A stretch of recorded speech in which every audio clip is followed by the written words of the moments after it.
Okay. എന്തൊക്കെ എല്ലാവരുടെയും വിശേഷമൊക്കെ സുഖമായിട്ടിരിക്കുന്നുണ്ടല്ലോ അല്ലെ? സുഖമായിട്ടിരിക്കുന്നു. നല്ല മഴയൊക്കെ ഉണ്ടോ അവിടെ? മഴയൊക്കെ ഉണ്ട്, തണുപ്പുണ്ട്, നല്ല സുഖമുണ്ട്. Okay okay, thank you so much. So നമുക്ക് സെഷനിലേക്ക് പോവാം. അപ്പം നിങ്ങൾ പോസ്റ്ററൊക്കെ ശ്രദ്ധിച്ചിട്ടുണ്ടായിരിക്കും. നമ്മുടെ മംഗലത്ത് അസ്ലം സാറിന്റെ സെഷനാണ് ഇന്ന് വരുന്നത്. സാറിന്റെ topic family financial planning. Financial class കുറെ അറ്റൻഡ് ചെയ്തിട്ടുണ്ടെങ്കിൽ മുഷിറ മാം ഒന്ന് മ്യൂട്ട് ചെയ്യാവോ?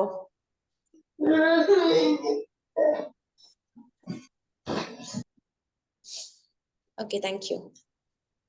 ഓക്കെ, സോ ഫിനാൻഷ്യൽ ക്ലാസ്സുകൾ നിങ്ങൾ ഒരുപാട് അറ്റൻഡ് ചെയ്തിട്ടുണ്ടെങ്കിലും ഫാമിലി ഫിനാൻഷ്യൽ പ്ലാനിങ്ങിനെ കുറിച്ചിട്ട് നിങ്ങൾ ഫസ്റ്റ് ടൈം ആയിരിക്കാം അറ്റൻഡ് ചെയ്യുന്നത്. സോ ഇന്നത്തെ ഈ ഒരു സെഷൻ സ്റ്റാർട്ട് ചെയ്യുന്നതിന് വേണ്ടി ഞാൻ അസ്ലം സാറിനെ ഇൻവൈറ്റ് ചെയ്യാണ്. അസ്ലം സാർ ഓക്കെ അല്ലേ? Please welcome. Thank you. ഞാന് ഇതിനു മുമ്പ് നമ്മുടെ ഈ സെഷനിൽ അറ്റൻഡ് ചെയ്തത് 1612 സെഷനായിരുന്നു. ഇന്ന് 1851 സെഷനാണ്. അപ്പൊ ഈ ഒരു 10-200 സെഷന് ശേഷം എല്ലാവരെയും കാണാനും അല്ലെങ്കിൽ നിങ്ങളുടെയൊക്കെ ഈ ഒരു ഗ്രൂപ്പിലേക്ക് ഉൾപ്പെടാനും കഴിഞ്ഞാലും ആദ്യമേ ഞാൻ വലിയൊരു ഭാഗ്യമായി കാണുന്നു. Thank you. പിന്നെ ഇന്ന് നമുക്ക് നിത്യജീവിതത്തിൽ വളരെ അത്യാവശ്യമായ ഒരു വിഷയമാണ് നമ്മുടെ ഫാമിലി പ്ലാനിങ്. ഇതിനു മുമ്പ് എനിക്ക് ഓർമ്മ വരുന്നത് 1963 ഓഗസ്റ്റ് 28 അമേരിക്കയിൽ അടിമത്തം നിർത്തലാക്കിയതിന്റെ ഒരു വാർഷികം നടക്കുകയാണ്. 100ാമത് വാർഷികം നടക്കുന്ന ഈ വേളയില് 18 ലോകത്തിലെ പ്രഗത്ഭരായ അമേരിക്കയിലെ പ്രഗത്ഭരായ 18 പ്രാസംഗികരെ ഉൾപ്പെടുത്തിയിട്ട് ഒരു വലിയ പ്രസംഗം അവതരിപ്പിക്കുകയാണ് സംഘാടകര്. ഇതിൽ 16ാമത്തെ പ്രാസംഗികനായിട്ടാണ് മാർട്ടിൻ ലൂതർ കിങ് പ്രസംഗിക്കുന്നത്. അങ്ങനെ ഈ നമുക്കറിയാം ഈ പ്രസംഗം എന്ന് പറയുന്ന സംഗതി തന്നെ സാധാരണ നമ്മളെ മനുഷ്യരെ സംബന്ധിച്ച് വളരെ കുടുങ്ങിപ്പോയാൽ മാത്രം കേൾക്കാൻ ആഗ്രഹിക്കുന്ന ഒന്നാണ്. വലിയൊരു താല്പര്യത്തോടു കൂടി നമ്മളാരും അങ്ങനെ കാണാറില്ല. അപ്പൊ 16ാമന്റെ പ്രസംഗം കേൾക്കുമ്പോൾ എത്രമാത്രം ആൾക്കാർക്ക് ബോറടിക്കുമെന്ന് കരുതിയിട്ട് ഈ സംഘാടകർ തീരുമാനിച്ചു. കാരണം ഇദ്ദേഹം മാർട്ടിൻ ലൂതർ കിങ് എവിടെ പ്രസംഗിച്ചാലും ആദ്യം എബ്രഹാം ലിങ്കണെ കുറിച്ച് പറയും, പിന്നെ കുറെ സ്വപ്നങ്ങളെ കുറിച്ചും പറയും. ഇത് തന്നെയാവും ഇവിടെയും ആവർത്തിക്കുന്നത് എന്ന് കണ്ടിട്ട് ഇവര് ഇദ്ദേഹത്തിനുള്ള പ്രസംഗം എഴുതി കൊടുത്ത് ഈ പ്രസംഗം അദ്ദേഹത്തിന്റെ ഊഴെത്തിയപ്പോ മാർട്ടിൻ ലൂതർ കിങ് ഇങ്ങനെ ലിങ്കൺ സ്ക്വയറിൽ നിന്നുകൊണ്ട് ഇങ്ങനെ 2.5 ലക്ഷം അമേരിക്കക്കാരെ അഭിസംബോധന ചെയ്തുകൊണ്ട് ഇങ്ങനെ സംസാരിക്കുകയാണ്. എഴുതി കൊടുത്ത പ്രസംഗമാണ് ഇങ്ങനെ സംസാരിക്കുന്നത്. ഈ 2.5 ലക്ഷം അമേരിക്കക്കാർ അവിടെ ഉണ്ടെങ്കിലും അവരാരും ഇതൊന്നും മൈൻഡ് ചെയ്യുന്നേ ഇല്ല. കാരണം അവർക്കിതൊന്നും താല്പര്യമില്ല. അങ്ങനെ ഇത്രേ ആൾക്കാരും ഇങ്ങനെ കേട്ടുകൊണ്ടിരിക്കുന്ന കൂട്ടത്തില് അവിടെ അമേരിക്കൻ ആഫ്രിക്കൻ ഗായികയായ എമിലിയാനോ മാർട്ടിൻ ഉണ്ടായിരുന്നു. ഈ എമിലിയാനോ മാർട്ടിൻ എഴുന്നേറ്റ് നിന്നിട്ട് പെട്ടെന്ന് കിങ്ങിനോട് പറഞ്ഞു, മാർട്ടിൻ ലൂതർ കിങ്ങിനോട് പറഞ്ഞു, കിങ്, നിങ്ങൾ ഈ പ്രസംഗം നിർത്തിയിട്ട് നിങ്ങളുടെ സ്വപ്നങ്ങളെ കുറിച്ച് ഇവരോട് പ്രസംഗിക്കൂ എന്ന് പറഞ്ഞു. അത് കേട്ടതും മാർട്ടിൻ ലൂതർ കിങ് വേറൊരാളായി മാറി. അയാളുടെ കയ്യിരുന്ന പേപ്പർ ചുരുട്ടി അങ്ങോട്ട് മാറ്റിയിട്ട് അദ്ദേഹത്തിന്റെ പ്രസംഗം, അദ്ദേഹത്തിന്റെ സ്വപ്നത്തെ കുറിച്ച് അമേരിക്കക്കാരോട് പ്രസംഗിക്കാൻ തുടങ്ങി. ആ പ്രസംഗമാണ് ഐ ഹാഡ് എ ഡ്രീം എന്ന് തുടങ്ങുന്ന ചരിത്ര പ്രസിദ്ധമായ ലക്സംബർഗ് പ്രസംഗം. അതായത് ഞാൻ പറഞ്ഞത്, നമ്മുടെയൊക്കെ ഉള്ളിൽ മറ്റൊരാളാകാൻ നമ്മൾ ശ്രമിച്ചാൽ നടക്കൂല. നമ്മുടെ ഒരു തനത് ശൈലി ഉണ്ടല്ലോ, തനതൊരു ജീവിത സാഹചര്യമുണ്ട്, തനതൊരു ജീവിത രീതിയുണ്ട്, തനത് സ്വഭാവമുണ്ട്. അത് നമ്മൾ കൃത്യമായി ഉപയോഗിച്ചെങ്കിൽ മാത്രമേ നമുക്ക് ജീവിതത്തിൽ മുന്നോട്ട് പോകാൻ കഴിയൂ. കാരണം അത്രമാത്രം സ്വപ്നങ്ങളെ കുറിച്ച് കൃത്യമായി പറയാൻ കഴിഞ്ഞ, ലോകത്ത് എഴുതപ്പെട്ട കൃത്യമായ പ്രസംഗമാണ് ലക്സംബർഗ് പ്രസംഗം. ഇപ്പൊ ഞാൻ സൂചിപ്പിച്ചത്, എന്റെ ജീവിതത്തിൽ എന്താണെന്ന് ഞാൻ മറ്റൊരാളായി നിന്നുകൊണ്ട് ചിന്തിച്ചാൽ കിട്ടൂല. ഉദാഹരണത്തിന്, നമ്മുടെ മലയാളികളുടെ എക്കാലത്തെയും ഗാനഗന്ധർവനാണ് കെ.ജെ. യേശുദാസ്. ഈ ദാസേട്ടനെ കുറിച്ച് പറയുമ്പോഴേ നമുക്കറിയാം, വെള്ളയൊക്കെ ഇട്ടിട്ട് നല്ല ഭംഗിയിൽ ഒരുങ്ങി നടക്കുന്ന, നല്ല താടിയൊക്കെ ഉള്ള, നല്ല ശബ്ദത്തിനുടമയായ ദാസേട്ടൻ. നമ്മുടെ വലിയ ഭാഗ്യമാണ് ദാസേട്ടൻ. അദ്ദേഹത്തെ ഒരു ഹെൽമെറ്റ് ഒക്കെ വെച്ചിട്ട്, കാലില് പാഡൊക്കെ വെച്ചിട്ട്, ടീഷർട്ടൊക്കെ ഇട്ടിട്ട് നമ്മുടെ ക്രിക്കറ്റ് ഗ്രൗണ്ടിൽ കൊണ്ട് നിർത്തിയിട്ട് നല്ലൊരു ബാറ്റൊക്കെ അങ്ങോട്ട് കൊടുത്തിട്ട് കളിക്കാൻ പറഞ്ഞാൽ എന്താവും അവസ്ഥ? അദ്ദേഹത്തിന് പെർഫോം ചെയ്യാൻ കഴിയുമോ? ഇല്ല. കാരണം അദ്ദേഹത്തിന്റെ ശൈലി അതല്ല, അദ്ദേഹത്തിന്റെ കഴിവതല്ല, അദ്ദേഹത്തിന്റെ കഠിനാധ്വാനം അതല്ല. അതേപോലെ നമ്മുടെയൊക്കെ ജീവിതത്തിൽ നമ്മൾ എന്താണെന്നുള്ളത് നമുക്കറിയാം. അപ്പൊ നമ്മളുടെ ഒരു ഫാമിലി പ്ലാനിങ്ങിന് നമ്മൾ ഉദ്ദേശിച്ച രീതികൾക്കനുസരിച്ച് പോയെങ്കിൽ മാത്രമേ നമുക്ക് മുന്നോട്ട് പോകാൻ കഴിയൂ. അക്കൂട്ടത്തിൽ നമുക്ക് കിട്ടുന്ന അറിവുകൾ കൂടി ഉൾപ്പെടുത്തി, നമുക്ക് കിട്ടുന്ന പ്ലാനിങ്ങിന് ആവശ്യമായ ഡേറ്റാസ് കൂടി നമ്മൾ ഉൾപ്പെടുത്തിയിട്ട് നമുക്ക്, കാരണം ഒരു മാസം അധ്വാനിച്ചാലാണ് നമുക്ക് വരുമാനം ഉണ്ടാവുക. നന്നായി കഷ്ടപ്പെട്ടെങ്കിൽ മാത്രം ഒരാൾക്കും എവിടുന്നും ഇങ്ങനെ ഒന്നും അധികപ്പറ്റായി കിട്ടൂല. നമ്മൾ നന്നായി കഷ്ടപ്പെട്ടെങ്കിൽ മാത്രമേ കിട്ടുള്ളൂ. അതിന് പ്രത്യേകിച്ച് ഇപ്പോഴത്തെ ഒരു ജീവിത സാഹചര്യത്തിൽ ഏറ്റവും കൂടുതൽ എല്ലാ സാധനത്തിനും ഇങ്ങനെ വില കയറി പോവാണ്. നമ്മളെ കണക്കൂട്ടലില് വില കയറാത്ത 2 സാധനം, ഒന്ന് പണവും, പിന്നൊന്ന് മനുഷ്യനുമാണ്. ഇതിന് വല്ലാതെ എവിടെയും വലിയ വിലയൊന്നും കയറുന്നില്ല.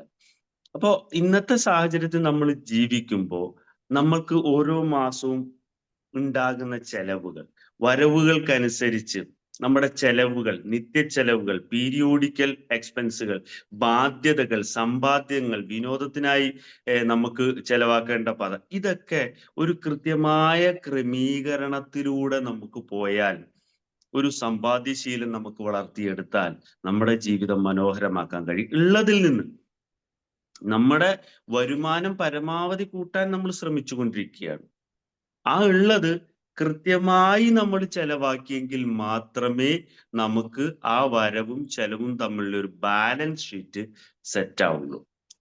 വരവ് തുച്ഛമാണ്, കുറവാണ്, പക്ഷെ ചെലവ് വളരെ കൂടുതലുമായി പോയാൽ നമ്മുടെ കുടുംബത്തിന്റെ എല്ലാ സന്തോഷവും തെറ്റും, എല്ലാ സൗഭാഗ്യവും.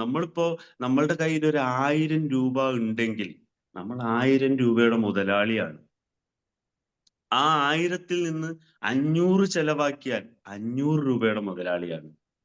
ബാക്കി 300 കൂടി വീണ്ടും ചെലവാക്കിയാൽ വെറും 200 രൂപയുടെ മുതലാളിയാണ്. നമ്മുടെ കയ്യിലുള്ള പൈസ പോയാൽ പോയി.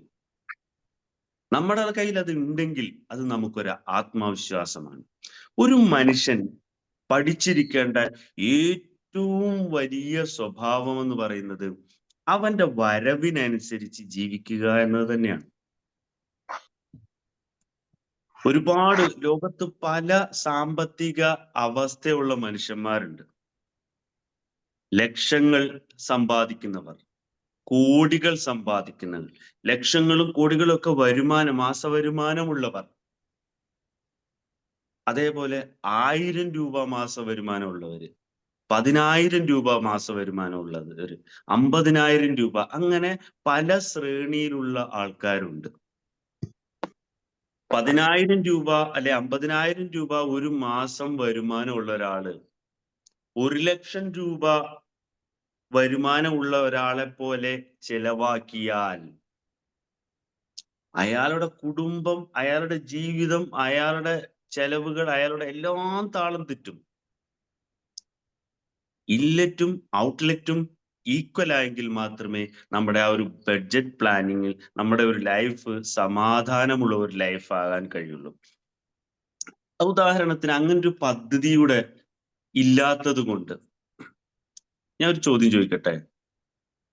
Hello hello, കേക്കുണ്ടോ?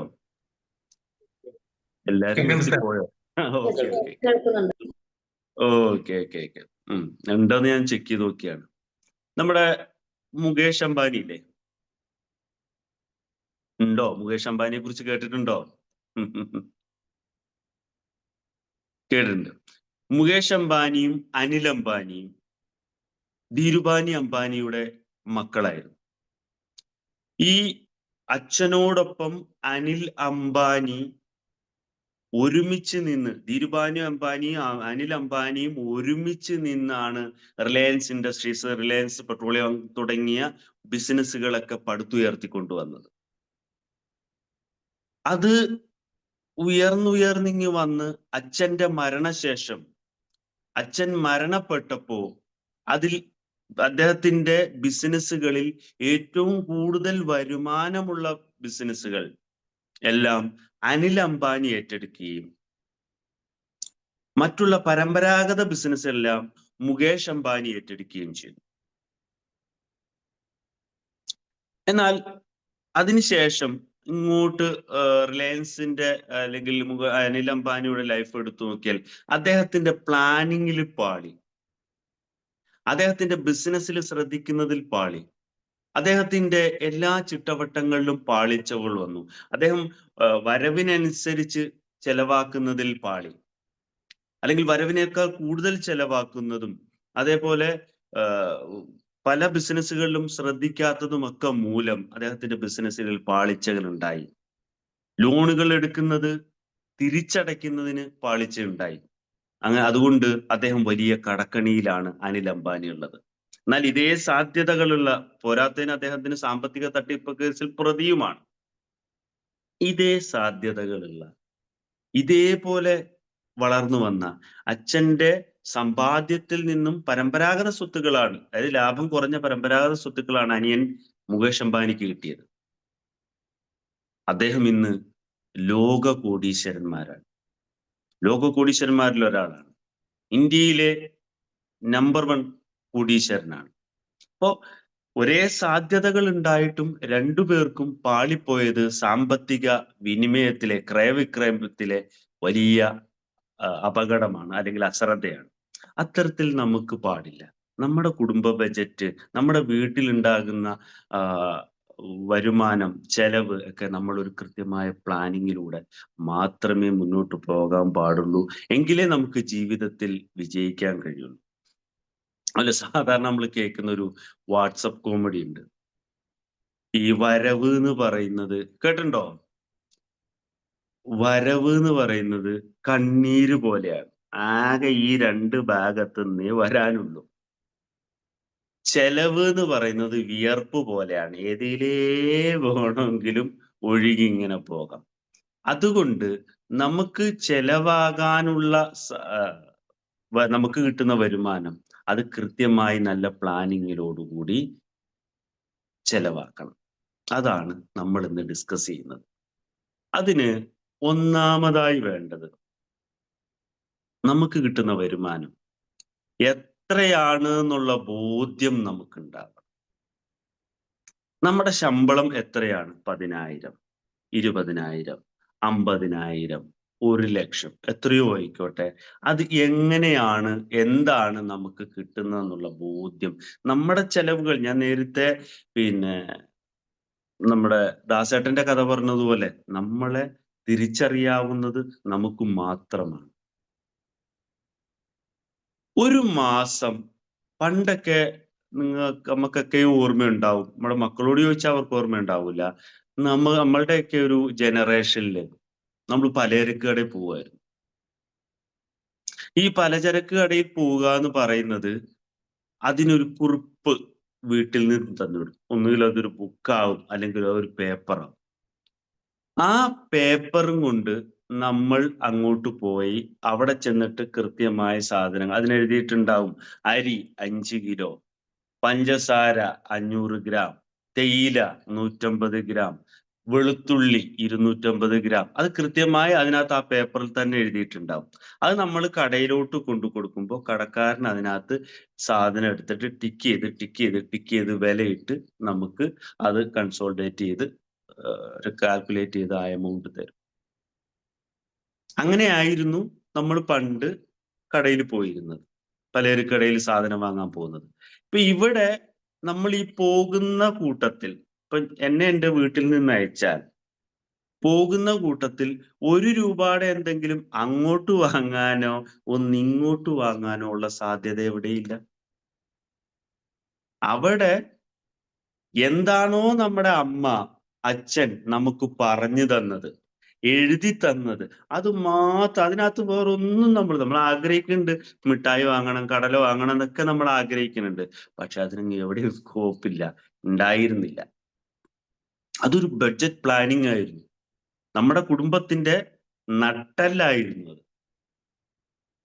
അപ്പൊ വീട്ടിലിരുന്ന് അച്ഛനും അമ്മയും കൂടി ഡിസ്കസ് ചെയ്യുന്നു, എന്തൊക്കെ സാധനം വാങ്ങണം, ശമ്പളം കിട്ടിയിട്ട് എന്തൊക്കെ സാധനം വാങ്ങണം, ഗോപിയേട്ടന്റെ കടയിൽ നിന്നാണ് വാങ്ങേണ്ടത്, എന്തൊക്കെ വാങ്ങണം. അപ്പോ അങ്ങനെ പറയുന്നു, ഇങ്ങനെ അത് വേണം, സോപ്പ് വേണമെന്ന് പറയുന്നു. അപ്പോ അച്ഛൻ അതിനകത്ത് പറയുന്നു, എന്താ ചന്ദനത്തിരി വേണമെന്ന് പറയുന്നു, അല്ലെ വേറെ എന്തെങ്കിലും സാധനം വേണമെന്ന് പറയുന്നു.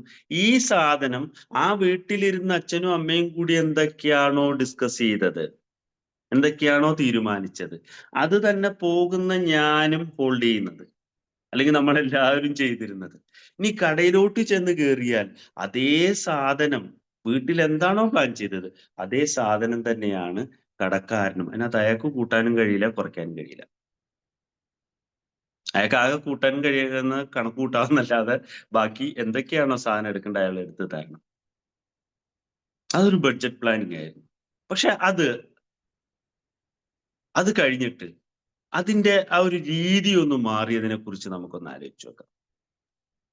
ഞാനും അല്ലെങ്കിൽ നമ്മുടെ വീട്ടിലുള്ള ആരെങ്കിലും, ഞാൻ തന്നെ കടയിലേക്ക് പോവുകയാണ്, തൊട്ടടുത്ത സൂപ്പർ മാർക്കറ്റിലേക്ക് പോവുകയാണ്. പോകുന്നത് ഒരു 5 കിലോ അരി വാങ്ങാനാണ്. ഈ പോകുന്ന പോക്കിൽ നേരത്തെ പറഞ്ഞ നമ്മുടെ സ്ക്രിപ്റ്റ് അവിടെ ഇല്ല, സ്ക്രിപ്റ്റ് ഇല്ല. അങ്ങോട്ട് പോകുന്നു, തൊട്ടടുത്ത ജാംജുമോ ഏതെങ്കിലുമൊക്കെ തൊട്ടടുത്ത സൂപ്പർ മാർക്കറ്റിലോട്ട് ചെന്നിട്ട് നമ്മൾ അങ്ങനെ അങ്ങോട്ട് ചെല്ലുന്നു. അങ്ങോട്ട് ആദ്യം തന്നെ എന്ത് വേണം? ഒരു ട്രോളി വേണം. എന്ത് വാങ്ങാൻ പോയാലും, ഒരു പേന വാങ്ങാൻ പോയാലും നമ്മൾ ആ ട്രോളി ഉരുട്ടിയേ പോകുള്ളൂ. അതെന്താണ്? അത് നമ്മുടെ ഒരു കൾച്ചറിന്റെ ഭാഗമായി മാറി അതൊക്കെ.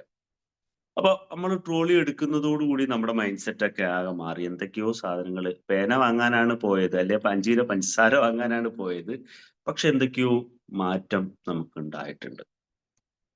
അപ്പൊ നമ്മൾ പോയി സാധനം 5 കിലോ പഞ്ചസാര അല്ലെ 5 കിലോ അരി വാങ്ങാൻ വേണ്ടിയിട്ട് അങ്ങോട്ട് ചെല്ലുമ്പോൾ പോകുന്ന വഴിക്ക് ബ്രെഡ് കാണുന്നു. അപ്പൊ കുട്ടികൾക്ക് ബ്രെഡും ജാമും വാങ്ങാന്ന്, അല്ലെങ്കിൽ കടലമിഠായി കാണുന്നു, അല്ലെങ്കിൽ സോപ്പിന്റെ നല്ല മനോഹരമായ ബണ്ടിൽ അവിടെ ഇരിപ്പുണ്ട്, അത് കാണുന്നു, ഹാൻഡ് വാഷ് അല്ലെങ്കിൽ പഞ്ചസാര. അങ്ങനെ നമ്മൾ 5 കിലോ അരി മാത്രം വാങ്ങുക എന്നൊരൊറ്റ പ്ലാനിങ്ങിൽ അതിനുള്ളിലേക്ക് കയറിപ്പോയാൽ നമ്മൾ ഒരു പക്ഷേ മിനിമം 1200 രൂപയുടെ സാധനം വാങ്ങി വരും. ആലോചിച്ച് നോക്ക്. എനിക്ക് മാത്രല്ലല്ലോ, നമ്മളെല്ലാവരും ഇതുപോലെ ചെയ്യുന്നല്ലേ. നമ്മളൊക്കെ ഒരു സംവിധാനത്തിന്റെ ഭാഗമല്ലേ, ഇതൊക്കെ ഉള്ളതാണ്. ഇവിടെ ആരുടെ പ്ലാനാണ് മാറുന്നത്? ആരുടെ ബഡ്ജറ്റ് പ്ലാനിങ് ആണ് മാറുന്നത്? എന്റെ മനസ്സിൽ ആകെ 5 കിലോ അരി മാത്രമേ വാങ്ങാൻ പോയിട്ടുണ്ടായിരുന്നുള്ളൂ എന്റെ ബഡ്ജറ്റ് പ്ലാനിങ്. പക്ഷെ ഞാൻ അത് അവിടെ എഴുതി വെച്ചിട്ടുണ്ടായിരുന്നില്ല. ഞാൻ ആലോചിച്ചിട്ട് 5 വാങ്ങണമെന്ന് കരുതി ഞാൻ പോയതാണ്. ഈ 5 കിലോ വാങ്ങാൻ വേണ്ടി ഞാൻ പോയിട്ട് എന്റെ ട്രോളി നിറയ്ക്കുക എന്നുള്ളത് ആരുടെ പ്ലാനിങ് ആണ്? സൂപ്പർ മാർക്കറ്റിന്റെ പ്ലാനിങ് ആണ്. കുത്തക മുതലാളിമാരുടെ ബഡ്ജറ്റ് പ്ലാനിങ് ആണ്. എന്തുകൊണ്ടാണ് അവർക്ക് ഞാൻ ഇരയായിപ്പോയത്? എന്റെ മനസ്സിൽ ബഡ്ജറ്റ് പ്ലാനിങ് ഉണ്ടായിരുന്നില്ല, അതുകൊണ്ടാണ്. അപ്പോ ആ ഒരു കൾച്ചർ നമ്മൾ കുറച്ചൊന്ന് മാറ്റണം. കാരണം നമുക്ക് നമ്മുടെ കയ്യിലുള്ള, ഞാൻ നേരത്തെ പറഞ്ഞു, 1 രൂപ മറ്റൊരാളിലേക്ക് എത്തിയാൽ പിന്നെ നമ്മുടെ കയ്യിലില്ല. നമ്മുടെ കയ്യിൽ ആ പൈസ ഇല്ല. അതുകൊണ്ട് പൈസ ചെലവാക്കുമ്പോൾ കൃത്യമായി സൂക്ഷിച്ച് തന്നെ നമ്മൾ ചെലവാക്കണം. നമ്മൾ തൃശ്ശൂർ പൂരത്തിനൊക്കെ പോകാറില്ലേ? തൃശ്ശൂർ പൂരത്തിന് പോകുമ്പോ അവിടെ മനോഹരമായ ഒരുപാട് ആൾക്കാരെ കാണും. അവിടെ കതിന പൊട്ടിക്കുന്നുണ്ടാകും. ഈ അല്ലെ പൂത്തിരി പൊട്ടിക്കുന്നുണ്ടാവും. പൂത്തിരി അങ്ങോട്ട് പൊട്ടിക്കുന്നിടത്ത് അവിടെ കത്തിച്ചങ്ങോട്ട് തുടങ്ങിയിട്ട് ചില്ലിങ്ങനെ സാധനം അങ്ങോട്ട് പോയിട്ട് മേളിൽ ചെന്നിട്ട് ഇങ്ങനെ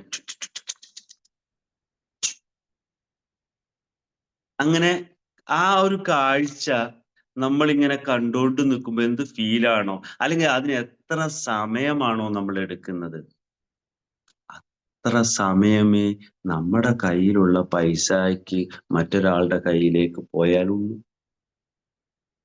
അതുകൊണ്ട് നമ്മൾ അത് സൂക്ഷിച്ചുപയോഗിക്കാൻ പഠിക്കണം.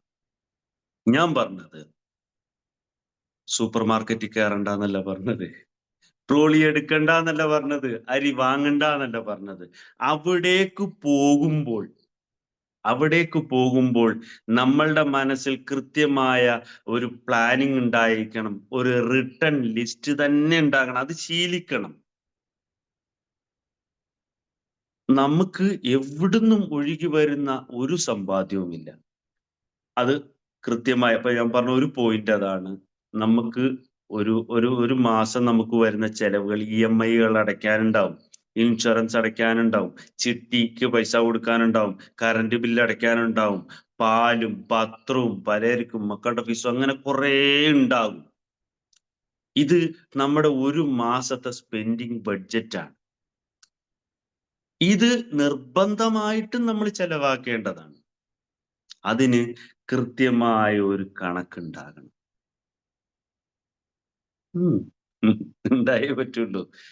കൃത്യമായി എഴുതപ്പെട്ട ഒരു കണക്കുണ്ടാകണം. അതാണ് നമുക്ക് ഇന്ന് ഡിസ്കസ് ചെയ്യാനുള്ള ഒന്നാമത്തെ പാഠം. അതായത് ഇന്നിപ്പോ 28-ാം തീയതിയായി. 2 ദിവസം കൂടി നമ്മൾ ജോലി ചെയ്താലാണ് 1-ാം തീയതി നമുക്ക് ശമ്പളം കിട്ടുക. അല്ലെ 5-ാം തീയതി, 2-ാം തീയതി, 3-ാം തീയതി എന്നോ ആയിക്കോട്ടെ, അല്ലെങ്കിൽ എപ്പോഴും ആയിക്കോട്ടെ. ഈ ഒരു മാസം, കഴിഞ്ഞ ഒരു മാസം ജൂൺ മാസം ഫുള്ള് നമ്മൾ ചെലവാക്കിയതിന്റെ അല്ലെങ്കിൽ കഷ്ടപ്പെട്ടതിന്റെ, കഠിനമായി അധ്വാനിച്ചതിന്റെ തുകയാണ് ഈ കിട്ടുന്നത്. അതാണ് 1-ാം തീയതി തന്നെ നമ്മൾ ചെലവാക്കുന്നത്.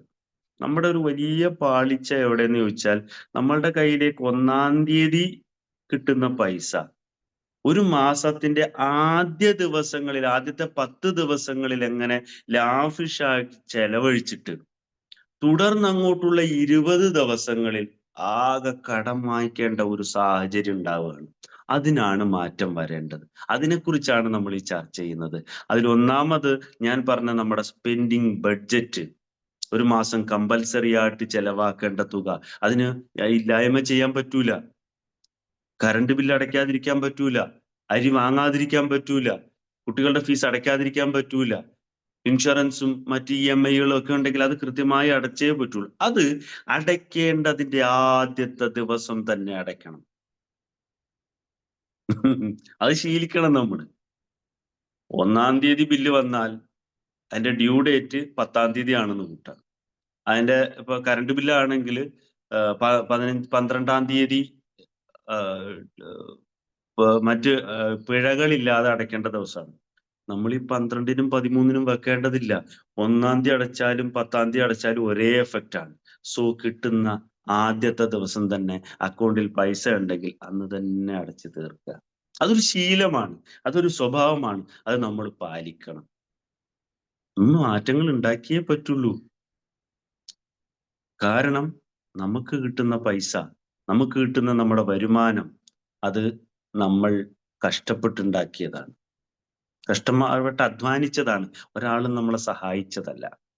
അപ്പൊ അതുകൊണ്ട് അത്തരം നമ്മുടെ സ്പെൻഡിങ് ബഡ്ജറ്റ്, ഞാൻ നേരത്തെ പറഞ്ഞ സംഗതികളെല്ലാം കൃത്യമായി എഴുതി മാത്രം വേണം നമ്മൾ ചെലവാക്കാൻ.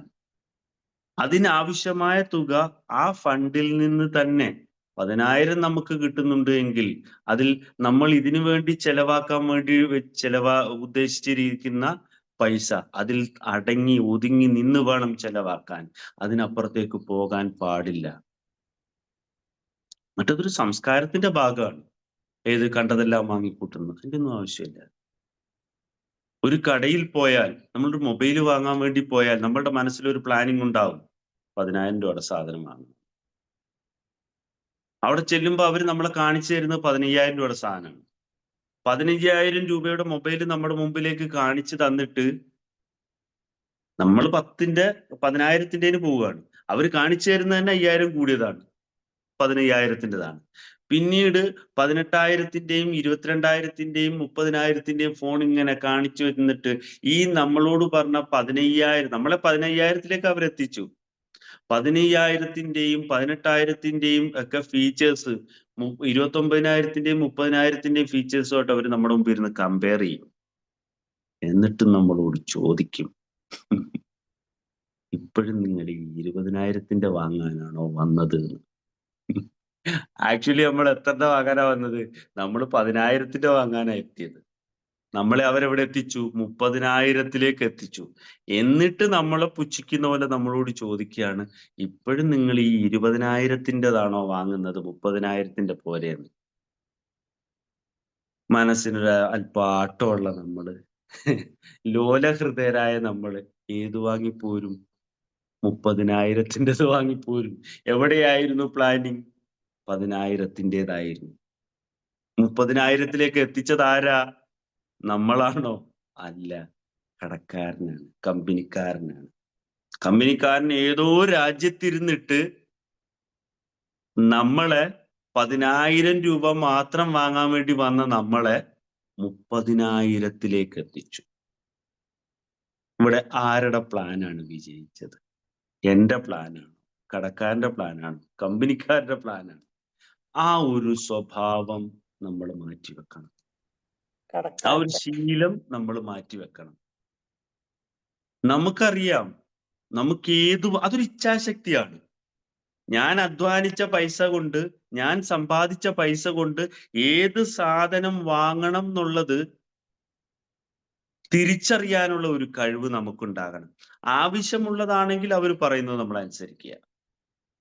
അല്ലെങ്കിൽ നമ്മൾ അതിന് നിൽക്കരുത്. നമ്മൾ 10,000ത്തിന് പോയാൽ 10,000ത്തിൻ്റെ സാധനം വാങ്ങി തന്നെ പോരുക. അതൊരു വലിയ സ്വഭാവ ദൂഷ്യമാണ്. നമ്മൾ അത് ശ്രദ്ധിക്കണം. ഇപ്പോൾ നമ്മുടെ സ്പെൻഡിങ് ബഡ്ജറ്റിൽ നമ്മൾ പാലിക്കേണ്ട മര്യാദകളെ കുറിച്ചാണ് ആദ്യം പറഞ്ഞത്. പിന്നീട് നമ്മൾ ആവശ്യമില്ലാത്ത പർച്ചേസുകൾ നമ്മൾ പരമാവധി ഒഴിവാക്കണം.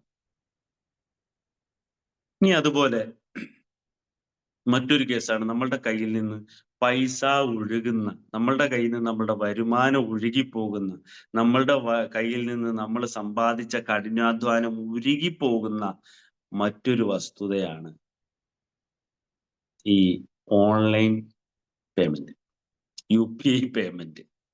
UPI പേയ്മെന്റിന്റെ വേറൊരു പ്രശ്നം എന്താ വെച്ചാല്, UPI പേയ്മെന്റ് ഗൂഗിൾ പേ ആയിക്കോട്ടെ, പേടിഎം ആയിക്കോട്ടെ, ഏതായിക്കോട്ടെ, ഏത് തന്നെ ആയാലും ചെലവാക്കുമ്പോ നമ്മൾ കരുതുന്നത് പപ്പയുടെ പൈസയാണെന്നാണ്. എന്താ ഈ പപ്പയുടെ പൈസയുടെ പ്രത്യേകത? അച്ഛന്മാരുടെ സമ്പത്ത് നമുക്ക് എങ്ങനെയോ ഉപയോഗിക്കാം. നമ്മൾ കണ്ടില്ലേ, ഇപ്പൊ റോഡിൽ കൂടെ ഒരാളിങ്ങനെ നടന്നു പോവാണ്. അപ്പൊ റോഡിന്റെ നടുക്കൂടാണ് നടന്നു പോകുന്നത്. ബാക്കിൽ ഒരു ബൈക്കുകാരൻ വന്നിട്ടുണ്ട്. ബൈക്കുകാരൻ ദേഷ്യപ്പെട്ടിട്ട് ആ മുമ്പിലൂടെ നടന്നു പോകുന്ന ആളോട് എന്താ ചോദിക്കുക? നിന്റെ തന്തയുടെ വകയാണോടാ റോഡ് എന്നാ ചോദിക്കുക. കാരണം എന്താ? അപ്പന്റെ വകയാണ് ആ റോഡെങ്കിൽ എങ്ങനേ നമുക്ക് നടക്കാം. അതുപോലെയാണ് നമ്മുടെ ഈ UPI പേയ്മെന്റ്സ്. എങ്ങനെ വെച്ചാല് ഇതെങ്ങനാ പോകുന്നതെന്ന് നമുക്കറിയില്ല. ഒരു സ്ഥലത്ത് നമ്മളെത്തി, ഒരു കടയിൽ നമ്മളെത്തി. ഈ കടയിലെത്തിയിട്ട് അവിടെ നിന്ന് നമ്മളൊരു സാധനം വാങ്ങിച്ചു. നമ്മൾ നേരത്തെ പറഞ്ഞ മൊബൈൽ ഫോൺ തന്നെ വാങ്ങാം. 10,000 രൂപയുടെ മൊബൈൽ ഫോൺ വാങ്ങാൻ വേണ്ടിയിട്ട് നമ്മൾ തൊട്ടടുത്ത മൊബൈൽ ഷോപ്പിലെത്തി, ഗൾഫ് ഫോണിലെത്തി. അവിടെ ചെന്നു. അപ്പൊ അവിടുന്ന് കുറെ നേരം ഇങ്ങനെ സംസാരിച്ചു കൊണ്ടിരുന്ന കൂട്ടത്തിൽ അവർ അങ്ങനെ തള്ളി നമ്മളെ 30,000ത്തിലേക്ക് എത്തിച്ചു. അവിടെ ആ കടയിൽ നിന്ന് നമ്മൾ ഒരു സുഹൃത്തിന് ഒരു മെസ്സേജ് അയക്കുകയാണ്, വാട്സപ്പിൽ ഒരു മെസ്സേജ് അയക്കുകയാണ്. ആ ലാഘവത്തോടു കൂടെയാണ് നമ്മുടെ മൊബൈലിലിരിക്കുന്ന 30,000 ചെലവായി പോയത്. നമ്മൾ അറിഞ്ഞിട്ടില്ല. ഈ 30,000 ഏത് 30,000? നമ്മൾ അധ്വാനിച്ച 30,000 ആണ്. എന്നാൽ ആ 30,000 നമ്മളുടെ ക്യാഷ് ആയിരുന്നുവെങ്കിൽ നമ്മൾ പേഴ്സിൽ നിന്ന് എടുക്കുമ്പോൾ ഒന്ന് ആലോചിക്കും, ഇത് വേണോ, വേണ്ടേ, വേണ്ടതാണോ? ഇങ്ങനെ ഇങ്ങനെ എണ്ണി കൊടുക്കുമ്പോ ബില്ലടിക്കുന്നതിന് മുമ്പ് ഒരു പല ആവർത്തി ഒരു 4-5 തവണ നമ്മൾ ആലോചിക്കും, ഇത് വേണമായിരുന്നോ വേണ്ടായിരുന്നോ എന്നുള്ളത്. എവിടെയെങ്കിലും ചെറിയൊരു സ്പാർക്ക്. ഇവിടെ മൊബൈൽ ഫോൺ വേണോ വേണ്ടയോ എന്നുള്ള കാര്യത്തിൽ നമുക്ക് സംശയമില്ല. നമുക്ക് ആവശ്യമാണ്, ഇന്നത് ആവശ്യമാണ്. നമ്മുടെ സംശയം എന്താ? 10,000 രൂപയുടെ മൊബൈൽ ഫോണും 30,000 രൂപയുടെ മൊബൈൽ ഫോണും തമ്മിലുള്ള താരതമ്യം. ഈ 30,000 രൂപയുടെ, 35,000 രൂപയുടെ, 40,000 രൂപയുടെ മൊബൈൽ ഫോണ് നമുക്ക് ആവശ്യമാണോ എന്നത് നമ്മൾ ഒരുപാട് തവണ ആലോചിക്കും. കാരണം ഈ മൊബൈൽ ഫോണില് ബേസിക് ഫീച്ചേഴ്സും അഡ്വാൻസ്ഡ് ഫീച്ചേഴ്സും തമ്മിൽ ചെറിയ വ്യത്യാസമേ ഉള്ളൂ. ഇപ്പോ ഒരു ക്യാമറ നമ്മൾ എടുത്തു. ക്യാമറ ഇപ്പോൾ നമ്മൾ കണ്ടുകൊണ്ടിരിക്കുന്ന ക്യാമറ അത്യാവശ്യം ക്ലിയർ ഉള്ള ഒരു ക്യാമറയാണ്. ഇതിനൊരു 30,000 രൂപ വിലയുണ്ടെങ്കിൽ ഇതിനേക്കാൾ കുറച്ചുകൂടി അഡ്വാൻസ്ഡ് ഫീച്ചേഴ്സ് ആയിട്ടുള്ള ഒരു ക്യാമറയ്ക്ക് ചിലപ്പോൾ 1.5 ലക്ഷം രൂപ കൊടുക്കേണ്ടി വരും. അപ്പോൾ നമ്മളിങ്ങനെ ആലോചിക്കും, അത്രയും വേണോ വേണ്ടയോ എന്നൊക്കെ നമ്മളിങ്ങനെ ഒന്ന് ആലോചിക്കും. അതുകൊണ്ട് നമുക്ക് പഴയ ശീലമാണ് ഏത്, ക്യാഷ് നമ്മൾ കൈകാര്യം ചെയ്യുക എന്നുള്ളത്. അതുകൊണ്ട് നമ്മളത് പരമാവധി UPI പേയ്മെന്റ്സ് ഒക്കെ ഒന്ന് ഒഴിവാക്കിയിട്ട് നമ്മളുടെ ഇപ്പൊ ആൾക്കാരൊക്കെ അങ്ങനെ മാറി തുടങ്ങിയിരിക്കുന്നു. ഇടക്കാലം വെച്ചിട്ട് ഫുള്ള് UPI പേയ്മെന്റുകൾ തന്നെയായിരുന്നു. അതൊക്കെ മാറ്റിയിട്ട് നമ്മൾ ഏത് ക്യാഷ് ആയിട്ട് ക്രയവിക്രയം ചെയ്യുന്ന, ഒരു മാസത്തേക്ക് ആവശ്യമായ പൈസ, അല്ലെ ഒരാഴ്ചത്തേക്ക് ആവശ്യമായ പൈസ, ഒരു ദിവസത്തേക്ക് ആവശ്യമായ പൈസ എടുത്ത് പേഴ്സിൽ വെച്ച് അതിന് ക്രയവിക്രയം ചെയ്യാൻ നമ്മൾ ശീലിക്കണം. നമ്മൾ സാധാരണ മറ്റൊരു കൂട്ടത്തിൽ പറയാനുള്ള മറ്റൊരു ഈ ക്രെഡിറ്റ് കാർഡ്. ക്രെഡിറ്റ് കാർഡ് ചില മൊബൈലൊക്കെ വാങ്ങാൻ തന്നെ നമ്മൾ കടയിലേക്ക് പോവുകയാണെങ്കിൽ ഒരു മൊബൈൽ ഫോണിന് ഇപ്പോൾ 50,000 രൂപയുടെ മൊബൈൽ ഫോൺ, അപ്പൊ അവർ ചോദിക്കും ക്രെഡിറ്റ് കാർഡ് ഉണ്ടോ എന്ന് ചോദിക്കും. ഈ ക്രെഡിറ്റ് കാർഡ് ഉണ്ട് എങ്കിൽ 50,000 രൂപയുടെ മൊബൈൽ ഫോൺ 45,000 രൂപയ്ക്കോ 40,000 രൂപയ്ക്കോ കിട്ടും. 10,000 രൂപ നമുക്ക് അവിടെ ലാഭം കിട്ടും. അതൊരു നല്ല സംവിധാനമാണ്. പക്ഷേ അത് പ്രോപ്പറായി വിനിയോഗിക്കാൻ കഴിഞ്ഞില്ല എങ്കിൽ നമ്മൾ അവിടെ നേടിയെടുക്കുന്നത്, ആവശ്യമില്ലാതെ പോയി ക്രെഡിറ്റ് കാർഡുകൾ എടുത്ത് നമ്മൾ പോക്കറ്റിൽ കൊണ്ടുവച്ച് ഉപയോഗിക്കാൻ തുടങ്ങിയാൽ നമ്മൾ അവിടെ നേടിയെടുക്കുന്നത് അനാവശ്യമായ ഒരു സ്വഭാവമായിരിക്കും, ഒരു സ്വഭാവ ദൂഷ്യം തന്നെയാകും. അതുകൊണ്ട് ക്രെഡിറ്റ് കാർഡ് പേയ്മെന്റ്സ് ഒക്കെ എപ്പോഴും നമ്മൾ ശ്രദ്ധിക്കണം. പരമാവധി ഒഴിവാക്കാൻ പറ്റുമെങ്കിൽ ക്രെഡിറ്റ് കാർഡ് ഒന്നും ഇല്ലാതിരിക്കുന്നത് തന്നെയാണ് നല്ലത്. ഉണ്ടെങ്കിൽ കൃത്യമായി ബുദ്ധിപരമായിട്ട് വിനിയോഗിക്കാൻ നമുക്കത് കഴിയണം. കാരണം നമുക്ക് ജീവിതത്തിൽ ഒരുപാട് കാലം പോകാനുണ്ട്, ഒരുപാട് കാലം നമ്മൾ ജീവിക്കാനുണ്ട്. ഉള്ള കാലത്തോളം നമ്മൾ ജീവിച്ചതിന്റെ ഒരു ഇതാണ്. ഇത്രയും കാലം നമ്മൾ എങ്ങനെ ജീവിച്ചോ അതിന് അങ്ങോട്ട് നമ്മുടെ കയ്യിൽ എന്തൊക്കെ ഉണ്ടോ, 1 രൂപ നമ്മുടെ കയ്യിൽ ഉണ്ടെങ്കിൽ മാത്രമേ നമുക്കത് വിനിയോഗിക്കാൻ കഴിയുള്ളൂ. അപ്പോ ആ പറഞ്ഞ 2 കാര്യങ്ങളും നിങ്ങളുടെ മനസ്സിലുണ്ട് എന്ന് ഞാൻ കരുതുന്നു. ഇനി നമ്മൾ തുടക്കത്തിലേ ശ്രദ്ധിക്കേണ്ട മറ്റൊരു കാര്യം, നമ്മളുടെ വരുമാനത്തിന്റെ 70% മാത്രം നമുക്ക് ചെലവാക്കാനുള്ളതാണ്. ഇന്നു മുതൽ ഈ 28-ാം തീയതി മുതൽ നമുക്ക് എത്ര രൂപ ചെലവാക്കാമെന്നുള്ള ഇപ്പം മനസ്സിലൊന്ന് കണക്കുകൂട്ടണം. എനിക്ക് 10,000 രൂപ എന്റെ വരുമാനമാണെങ്കിൽ 7,000 രൂപ മാത്രമേ എനിക്ക് ചെലവാക്കാൻ പാടുള്ളൂ. 10,000 കിട്ടിയിട്ട് 10,000 തീർത്തിട്ട് കിടന്ന് കരഞ്ഞിട്ട് കാര്യമില്ല. കടം വാങ്ങുന്ന ശീലം വളരെ കുടുങ്ങുകയാണെങ്കിൽ മാത്രം നമ്മൾ ചെയ്യുക. വളരെ അത്യാവശ്യമാണെങ്കിൽ, അത്യന്താപേക്ഷിതമാണെങ്കിൽ മാത്രം നമ്മൾ ചെയ്യുക. അപ്പൊ ഈ 7,000 രൂപ നമ്മൾ ചെലവാക്കുന്നതോടു കൂടി ഈ 7,000 രൂപ ചെലവാക്കാൻ 10,000 നമ്മുടെ കിട്ടുന്ന ആദ്യത്തെ ദിവസം നമ്മൾ 2,000 രൂപ മാറ്റിവെക്കണം. 20% നമ്മുടെ വരുമാനത്തിന്റെ 20% നമ്മൾ എന്ന് മാറ്റിവെക്കണം? തോന്നുമ്പോഴല്ല, കിട്ടുമ്പോ ആദ്യം തന്നെ അങ്ങോട്ട് മാറ്റിവെക്കണം. 70% നമുക്ക് വിനിയോഗിക്കാം. 20% നമ്മള് സമ്പാദ്യത്തിനായിട്ട് നിർബന്ധമായിട്ടും നമുക്ക് ഒരു പക്ഷേ പ്രൊവിഡന്റ് ഫണ്ടോ അല്ലെങ്കിൽ മറ്റെന്തെങ്കിലുമൊക്കെ ആനുകൂല്യങ്ങളോ പിടുത്തങ്ങളോ ഒക്കെ ചിട്ടിയൊക്കെ ഉണ്ടാകും. അതിലല്ല ഞാൻ ഉദ്ദേശിച്ചത്. ലിക്വിഡായിട്ട് എൻ്റെ കയ്യിൽ കിട്ടിയ 1000 രൂപയിൽ നിന്ന് 200 രൂപ ഞാൻ സമ്പാദ്യത്തിനായിട്ട് അത് തൊടാൻ പറ്റാത്ത വിധത്തിൽ, അത് എടുക്കണ്ടാത്ത തരത്തിൽ നമ്മൾ മാറ്റിവെച്ച് ശീലിക്കണം. അതൊരു ശീലമാണ്.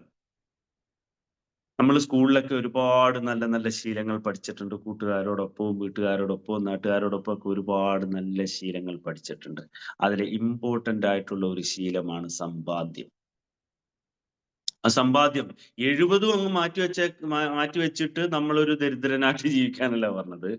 20% 2,000 രൂപ, 10,000-ൽ നിന്ന് 2,000 രൂപ നമ്മൾ മാറ്റിവെക്കുക. 1,000 രൂപ ഒരു മാസത്തതിന്റെ, ഞാൻ 10,000 ശമ്പളക്കാരന്റെ കാര്യം പറയുന്നത് കേട്ടോ. 1,000 രൂപ നമ്മളുടെ ഫണ്ട് എലമെന്റ്സിനായിട്ട് നമ്മൾ മാറ്റി വെക്കണം. കഠിനാധ്വാനം പോലെ തന്നെ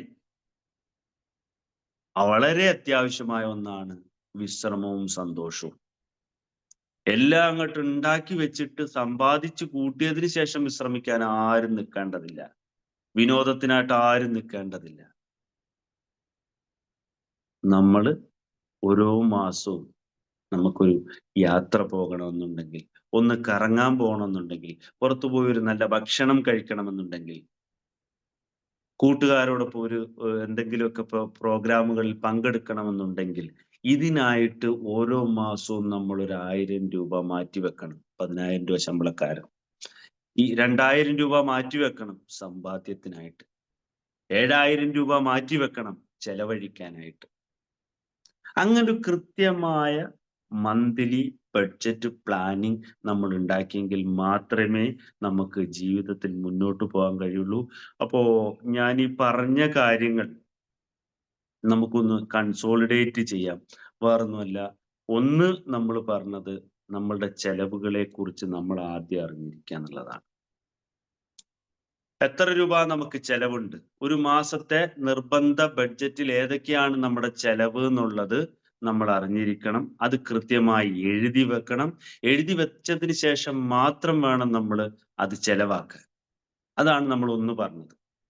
രണ്ടാമത്തെ പോയിന്റ് ആയിട്ട് നമ്മൾ പറഞ്ഞത് ഈ UPI പേയ്മെന്റ്സ് ഒക്കെ ശ്രദ്ധിക്കണം. നമ്മൾ UPI പേയ്മെന്റ്സ് ഒക്കെ കൃത്യമായി നമ്മൾ ശ്രദ്ധിക്കണം. അതിന് പകരം നമ്മൾ ക്യാഷ് ആയിട്ട് തന്നെ പരമാവധി വിനിയോഗിക്കുക. നമ്മളുടെ പൈസ, നമ്മളുടെ സമ്പത്ത് നമുക്ക് കിട്ടിയ സൗഭാഗ്യമാണ്. 1,000 രൂപയുടെ അധിപനാണ് ഞാൻ എങ്കിൽ, 1,000 രൂപ ദൈവം നമുക്ക് തന്നിട്ടുണ്ട് എങ്കിൽ, അത് 1,000 രൂപ വളരെ കൃത്യമായി വൃത്തിയോടും ഭംഗിയോടും കൂടി സുരക്ഷിതമായും എനിക്ക് ഉപയോഗിക്കാൻ കഴിഞ്ഞിട്ടില്ലെങ്കിൽ ഞാൻ അതിന് യോഗ്യനല്ല. അപ്പൊ അതുകൊണ്ട് ആ കിട്ടുന്ന ഓരോ രൂപയും നമ്മൾ ക്യാഷ് ആയിട്ട് തന്നെ അമിതമായി ചെലവാക്കി കളയാതെ, വെറുതെ ഒരു വാട്സപ്പ് മെസ്സേജ് അയക്കുന്ന ലാഘവത്തോടു കൂടി തീർക്കാതെ കൃത്യമായി നമ്മൾ ഉപയോഗിക്കണം. ക്രെഡിറ്റ് കാർഡിന്റെ കാര്യം ഞാൻ പറഞ്ഞു. പിന്നെ നമ്മൾ പറഞ്ഞ മറ്റൊരു പോയിന്റ് ആണ് 70% നമ്മുടെ സമ്പാദ്യത്തിന്റെ, നമ്മളുടെ വരുമാനത്തിന്റെ, നമുക്ക് ഓരോ മാസം കിട്ടുന്ന കയ്യിൽ കിട്ടുന്ന പൈസയുടെ 70% നമ്മൾ കൃത്യമായി വിനിയോഗിക്കണം. അത് ചെലവാക്കുക തന്നെ വേണം. അത് നിർബന്ധമായി ചെലവാക്കേണ്ടതാണ്. 20%, 10,000 ആണെങ്കിൽ 2,000 രൂപ നമ്മൾ സേവിങ്സ് ആയി മാറ്റിവെക്കണം, സമ്പാദ്യത്തിനായി മാറ്റിവെക്കണം. ബാക്കി 1,000 രൂപ നമുക്ക് ഫണ്ട് എലമെന്റ്സിനായിട്ട് മാറ്റിവെക്കണം. ഈ ഒരു ശീലം ഇന്നു മുതൽ നമ്മൾ ഉണ്ടാക്കിയെടുക്കണം. ഏതൊരു ശീലവും, ഏതൊരു അറിവും, ഏതൊരു പാഠവും നമുക്ക് ഗുണകരമാകുന്നത് അത് നമ്മൾ കൃത്യമായി പാലിക്കുമ്പോഴാണ്. അപ്പൊ അതുകൊണ്ട് എല്ലാവർക്കും കൃത്യമായിട്ട് ഇന്നു മുതൽ നല്ല ഒരു ഫാമിലി ബഡ്ജറ്റ് പ്ലാനിങ് ഉണ്ടാകണം. അത് വീട്ടിൽ ഭംഗിയായിട്ട് വിനിയോഗിക്കാൻ നമുക്ക് കഴിയണം. വ്യക്തി ജീവിതത്തിൽ നമുക്ക് വിനിയോഗിക്കാൻ കഴിയണം. അങ്ങനെ പോയെങ്കിൽ മാത്രമേ നമുക്ക് ജീവിതത്തിൽ മാറ്റങ്ങൾ ഉണ്ടാവൂ. അപ്പോൾ എല്ലാവർക്കും നല്ല മാറ്റങ്ങൾ ഉണ്ടാകട്ടെ, നല്ല ആരോഗ്യം ഉണ്ടാകട്ടെ, നല്ല സമ്പത്ത് ഉണ്ടാകട്ടെ, നല്ല വിനോദങ്ങൾ ഉണ്ടാകട്ടെ, സമ്പാദ്യം ഉണ്ടാകട്ടെ എന്ന് ആത്മാർത്ഥമായി പ്രാർത്ഥിച്ചുകൊണ്ട് നിർത്തുന്നു. നന്ദി, നമസ്കാരം. Okay, thank U Aslam sir, thank you so much. നല്ല ഒരു സെഷൻ തന്നെയായിരുന്നു. നല്ല പ്രസന്റേഷനും അതുപോലെ തന്നെ എല്ലാവർക്കും നല്ല ക്ലിയർ ആയിട്ട് മനസ്സിലാക്കാൻ പറ്റിയിട്ടുണ്ട്. സോ നമുക്ക് ടൈം ഒരുപാടായിട്ടുണ്ട്. അപ്പം ആരെങ്കിലും രണ്ടുപേര് പെട്ടെന്ന് ഫീഡ്ബാക്ക് പറയാമോ?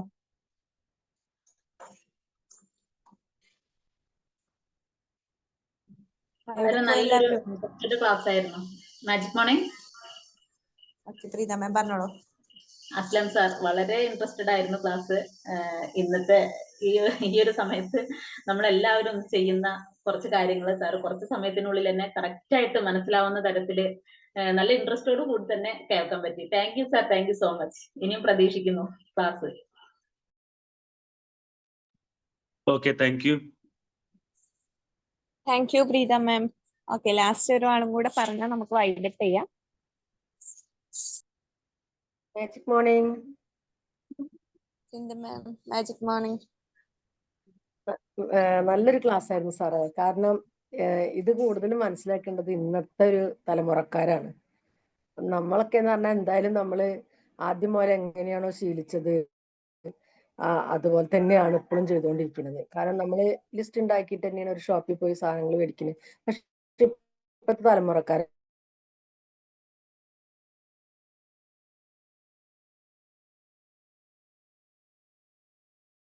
അങ്ങനെയല്ല. അവരൊരു ഷോപ്പിൽ കയറിയാൽ കണ്ണിക്കോട് വരും. അതെന്തായാലും കുട്ടികൾക്ക് ഇട്ട് കൊടുക്കണം.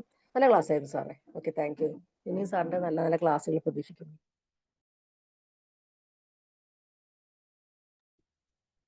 ഓക്കെ, താങ്ക് യു സിന്ധു മാം. ബാക്കിയുള്ളവര് ഒന്നും വിചാരിക്കരുത്, നമുക്ക് ടൈം ഇല്ലാത്തത് കൊണ്ടാണ്. ഇതില് പുതിയ പേരുകൾ ഒരുപാട് കാണുന്നുണ്ട്.